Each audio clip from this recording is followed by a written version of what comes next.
Good morning friends. कैसे हैं आप सब। आज हम लोग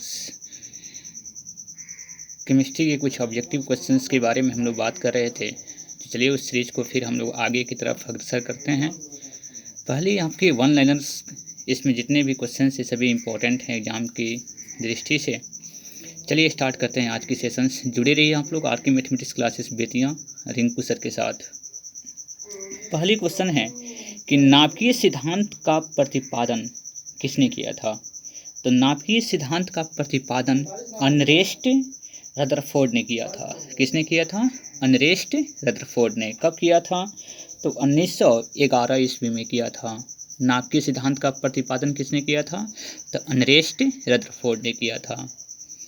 बॉयल का जो नियम है, बॉयल के नियम के अनुसार बॉयल का नियम क्या कहता है? तो बॉयल का जो नियम है वह स्थिर ताप पर दी हुई मात्रा वाली गैस का आयतन दबाव के व्युत्क्रमानुपाती होता है। यानी कि गैस के जो आयतन होगा, यानी कि स्थिर ताप पर दी हुई गैस की आयतन जो होगा वह दबाव का क्या होगा? व्युत्क्रमानुपाती होगा। व्युत्क्रमानुपाती का अर्थ समझिए क्या होता है? उल्टा, यानी कि आयतन जब ज़्यादा होगा तो उसका दबाव कम होगा, और जब आयतन कम होगा तब दबाव ज़्यादा होगा।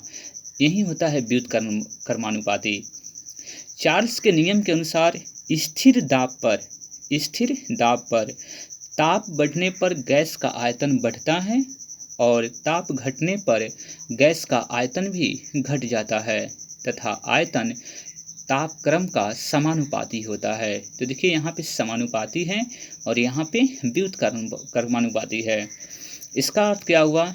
यदि दबाव कांस्टेंट फिक्स हो, दबाव क्या हो? फिक्स कर दिया जाए, तो ताप जब बढ़ेगा ना तो उसका आयतन भी बढ़ेगा, जब ताप घटेगा तो उसका आयतन भी घटता है। इसका अर्थ क्या हुआ? ताप और आयतन एक दूसरे का समानुपाती होता है। तो इस प्रकार आप चार्ल्स के नियम को दो देखें। चार्ल्स का जो नियम है आपके पास वह स्थिर दाब रहेगा तब ताप बढ़ेगा तो आयतन भी बढ़ेगा और ताप घटेगा तो आयतन भी घटेगा। सूखा बर्फ का प्रयोग कहाँ करते हैं? तो सूखा बर्फ का प्रयोग मछली, फल आदि के परीक्षण में होता है। यानी सूखा बर्फ का प्रयोग मछली और फल के परीक्षण के रूप में किया जाता है। सामान्य शीशा सोडियम कार्बोनेट, सामान्य जो शीशा है सोडियम कार्बोनेट चूना, पत्थर और बालू के मिश्रण को द्रवित करने से प्राप्त होता है। यानी कि सामान्य शीशा का रासायनिक नाम क्या है? Sodium carbonate. यह कैसे प्राप्त होता है? तो चूना, पत्थर और बालू के मिश्रण को द्रवित जब करते हैं तो हम लोग को सामान्य शीशा अर्थात सोडियम कार्बोनेट प्राप्त होता है। विरंजक चूर्ण के निर्माण में किसका उपयोग करते हैं? तो विरंजक चूर्ण के निर्माण में हम लोग क्लोरीन का प्रयोग करते हैं। क्लोरीन का उपयोग होता है। पानी का क्वथनांक कितना होता है? तो पानी का क्वथनांक का अर्थ होता है उसका बॉइलिंग पॉइंट। यानी कि पानी का क्वथनांक 100 डिग्री सेल्सियस होता है। 100 डिग्री सेल्सियस पे पानी वाष्प में बदल जाता है। और द्रव्यनांक और उसको हिमांक बोलें तो यह 0 डिग्री सेल्सियस होता है, जिसके कारण वह हिम में बदल जाता है। हिम मतलब बर्फ में। पॉलिएस्टर को कहाँ विकसित किया गया था? तो पॉलिएस्टर सबसे पहले इंग्लैंड में विकसित किया गया था। लाह एक प्राकृतिक प्लास्टिक है। लाह जो होता है ना, यह प्लास्टिक है। पैराफिन मोम उच्च हाइड्रोकार्बन का मिश्रण होता है। तो पैराफिन जो होता है ना, वह पैराफिन मोम यह उच्च हाइड्रोकार्बन का मिश्रण होता है। तो ऑप्शंस में रहेगा कि उच्च हाइड्रोकार्बन का मिश्रण होता है या निम्न हाइड्रोकार्बन का मिश्रण होता है। तो पैराफिन जो मोम होता है वह उच्च हाइड्रोकार्बन का मिश्रण होता है। डीडीटी का फुल फॉर्म नेम क्या है? यानी कि पूरा नाम क्या है? तो डाइफिनाइल और ट्राइक्लोरोइथेन, यानी ट्राइक्लोरोइथेन। डी से आपको हो जाएगा डाइक्लोरो, डी से हो जाएगा डाइफिनाइल और टी से हो जाएगा ट्राइक्लोरोइथेन। इसलिए डीडीटी का फुल फॉर्म आपको क्लियर कर लेना होगा। खाद्य पदार्थों के संरक्षण में कौन सा अम्ल का प्रयोग होता है? तो खाद्य पदार्थों के संरक्षण में बेंजोइक अम्ल का प्रयोग होता है। सोडियम एसीटेट को सोडा लाइम के साथ गर्म करके हम लोग मीथेन प्राप्त किया जाता है। तो क्वेश्चन रहेगा कि मीथेन कैसे प्राप्त किया जाता है? तो मीथेन सोडियम एसीटेट को सोडा लाइम के साथ जब हम लोग गर्म करते हैं तो हम लोगों को मीथेन प्राप्त होता है। कांच को कठोर बनाने के लिए किसका उपयोग करते हैं? तो कांच को कठोर बनाने के लिए पोटेशियम क्लोराइड का उपयोग करते हैं। कांच को कठोर बनाना है, कांच मतलब शीशा, शीशा को अब हार्ड बनाना है, मजबूत बनाना है, तो उसमें पोटेशियम क्लोराइड का उपयोग करते हैं। सर्वप्रथम कांच का निर्माण प्राचीन काल में कहाँ हुआ था? तो सर्वप्रथम कांच का निर्माण प्राचीन काल में मिस्र में हुआ था, यानी कि मिस्र में कांच का निर्माण हुआ था। और कांच को हार्ड बनाने के लिए, कठोर बनाने के लिए किसका प्रयोग करते हैं? तो पोटेशियम क्लोराइड का। सीमेंट में किसकी मात्रा अधिक रहने पर शीघ्र जम जाता है? तो देखिए, सीमेंट में जो पानी हम लोग डालते हैं तो आपको जल्दी से वो जम जाता है, तो किसकी मात्रा बढ़ा देने पर वह जल्दी से जम जाएगा? तो इसमें एल्यूमिना की मात्रा बढ़ाने पर वह शीघ्र आपको जम जाएगा। हीलियम ब्रह्मांड में दूसरा सर्वाधिक मात्रा में पाए जाने वाला पदार्थ है, यानी कि ब्रह्मांड में दूसरा सबसे अधिक पाया जाने वाला पदार्थ कौन सा है? तो हीलियम है। और पहला कौन सा है? तो हाइड्रोजन। हाइड्रोजन की मात्रा 71% है और हीलियम की मात्रा 29% है। ओजोन गैस चांदी के चमक को क्या कर देता है? काला कर देता है, यानी कि ओजोन गैस के कारण चांदी की जो चमक होगी वह काला हो जाएगा, काला पड़ जाएगा। लाल फास्फोरस का अणुसूत्र P2 होता है और श्वेत फास्फोरस का P4 होता है।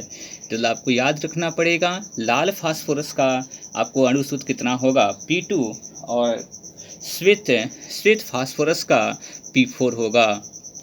कार्बन डाइऑक्साइड गैस चूने के पानी को दूधिया कर देता है, यानी कि चूने के पानी को दूधिया कौन कर देता है? तो क्या मिलाने पर चूने की पानी दूधिया में कन्वर्ट हो जाएगा? तो कार्बन डाइऑक्साइड गैस।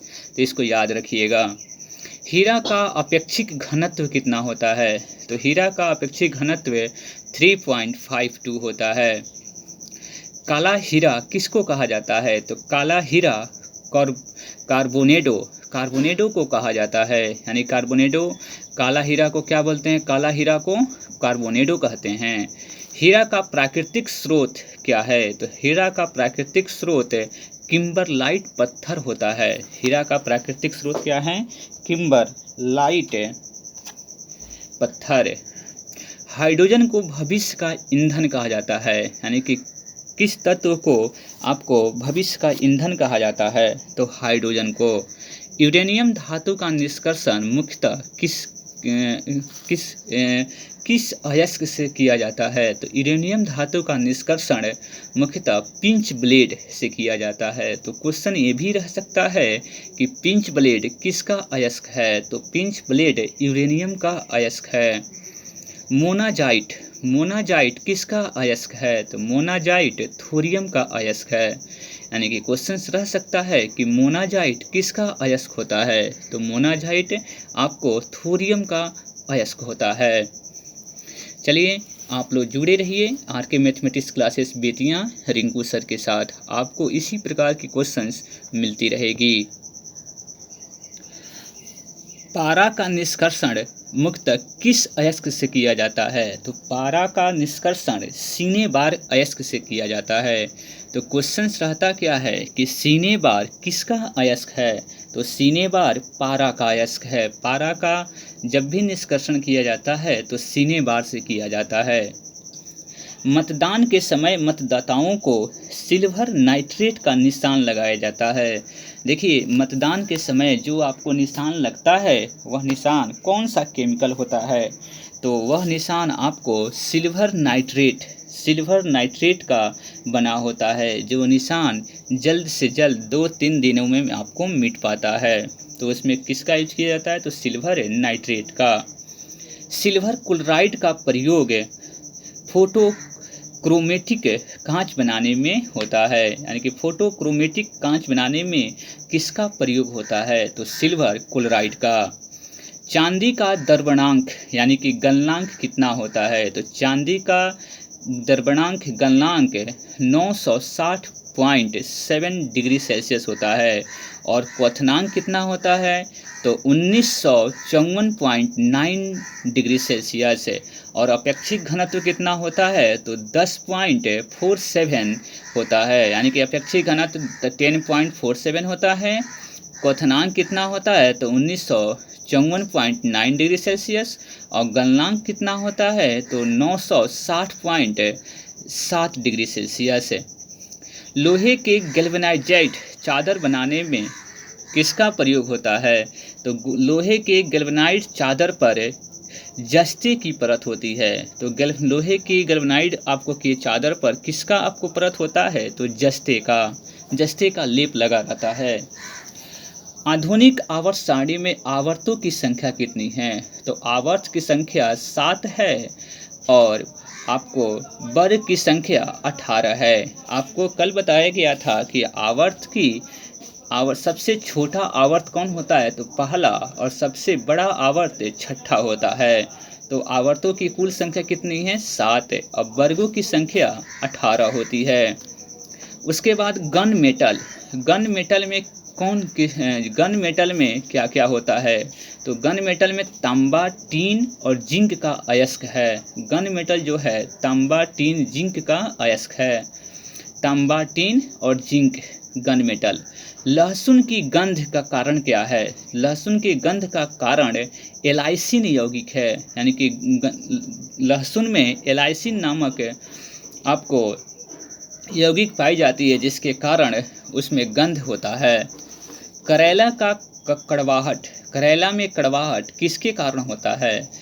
तो मेम्ब्रोडिकोसाइट के कारण आपको करेला में कड़वाहट होती है।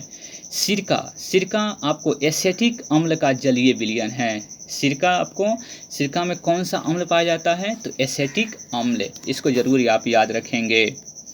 आपको चींटी में तो फॉर्मिक एसिड यानी कि फॉर्मिक अम्ल। साइट्रिक एसिड कहाँ पाई जाती है? तो खट्टे फलों में। सागरीय जल की लवणता का कारण क्या है? तो सागरीय जल में यानी कि सागर के जल में क्या होता है? समुद्र के जल में तो सोडियम क्लोराइड होती है। सोडियम क्लोराइड के कारण ही सागरीय जल की लवणता पाई जाती है। टेप रिकॉर्डर की टेप पैरामैग्नेटिक चूर्ण से लेपित रहती है। जो टेप रिकॉर्डर की टेप होती है किससे लेपित रहता है? तो पैरामैग्नेटिक चूर्ण से। स्टेनलेस स्टील बनाने में क्रोमियम और निकेल का प्रयोग में लाया जाता है, यानी कि स्टेनलेस स्टील में क्या क्या कौन से मिले रहते हैं? तो इसमें क्रोमियम और निकेल 2 ठो आपके पास इससे मिलकर आपको स्टेनलेस स्टील बनाने में काम आता है। हैलोजन में सबसे अभिक्रियाशील कौन सी है? तो हैलोजन में सबसे अभिक्रियाशील फ्लोरीन है। फ्यूज तार जो हम लोग इलेक्ट्रिक में लगाते हैं, लाइन में हम लोग जब विद्युत में लगाते हैं फ्यूज तार आपको बोर्ड में, तो उसमें फ्यूज तार का आपका गुण क्या होना चाहिए? तो फ्यूज तार का प्रतिरोध उच्च होना चाहिए और गलनांक निम्न होना चाहिए। गलनांक निम्न होने का पीछे रीजन्स है कि निम्न रहेगा तो ज़्यादा जब वोल्टेज आएगी तो आपको जल्द से जल्द वह शॉर्ट सर्किट हो जाए, इसलिए गलनांक उसकी निम्न होना चाहिए और प्रतिरोध उच्च होना चाहिए। आयोडीन तत्व ऑक्सीजन पर प्रतिक्रिया नहीं करता है। आयोडीन जो है ना ऑक्सीजन पे कोई प्रतिक्रिया नहीं करता है। घरेलू परिस्थितक यानी कि रेफ्रिजरेटर में सामान्यतः किस प्रतिशत के परिस्थितक प्रयोग में लाए जाते हैं? तो घरेलू रेफ्रिजरेटर में सामान्य अमोनिया जो गैस है, अमोनिया परिस्थितक प्रयोग में लाते हैं।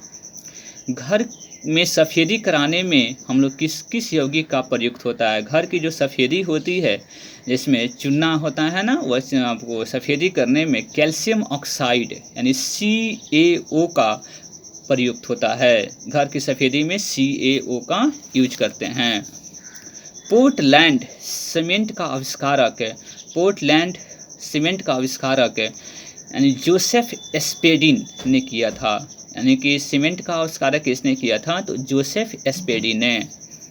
प्रतिस्थापन अभिक्रिया में संतृप्त यौगिक भाग लेते हैं। तो प्रतिस्थापन अभिक्रिया में कौन से यौगिक भाग लेते हैं? संतृप्त या असंतृप्त?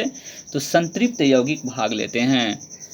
एक अच्छे ईंधन के ऊष्मीय मान क्या होना चाहिए? एक अच्छे ईंधन का ऊष्मीय मान उच्च होना चाहिए।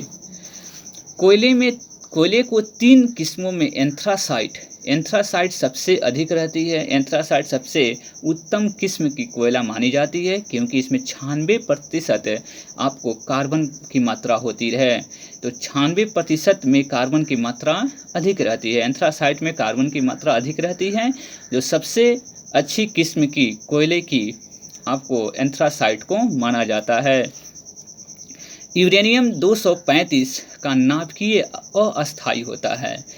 यूरेनियम 235 का जो नाभिक होता है वह अस्थायी नहीं होता है। वह क्या होता है? अस्थायी होता है। प्राकृतिक गैस में मुख्यतः क्या रहता है? प्राकृतिक गैस में आपको मीथेन रहता है। मीथेन के अणु समचतुष्फलकीय होता है। तो मीथेन का अणु कैसा होता है? कैसी उसकी आकृति होती है? तो समचतुष्फलकीय होता है। संतृप्त हाइड्रोकार्बन क्या कहलाता है? तो संतृप्त हाइड्रोकार्बन अल्केन कहलाता है। अपमार्जक के द्वारा कठोर जल में भी घुलाई का कार्य किया जा सकता है। यानी कि कठोर जल में किसका बाबू उपयोग किया जाता है? तो अपमार्जक का। नियोप्रीन एक संश्लिष्ट रबर है। नियोप्रीन कैसा रबर है? तो संश्लिष्ट रबर है। बिलियन में विलेय के अणु का आकार कहाँ से कितना होता है? तो बिलियन में विलेय के अणु का आकार 10⁻⁻8 सेंटीमीटर होता है। जल में गैसों की विलेयता ताप बढ़ने से क्या होती है? घटती है। तो जल में गैस की विलेयता ताप बढ़ने पर घटती है। बेकेलाइट एक ताप दृढ़ प्लास्टिक है। यानी कि बेकेलाइट एक प्लास्टिक है, लेकिन ताप दृढ़ प्लास्टिक है। इस प्रकार हमने इस बहुत सारी क्वेश्चंस को हमने आपको केमिस्ट्री का आपने किया। फिर हम लोग मिलेंगे नेक्स्ट वीडियो में। तब तक जुड़े रहिए आप लोग आर के mathematics classes Bettiah Rinku sir के साथ।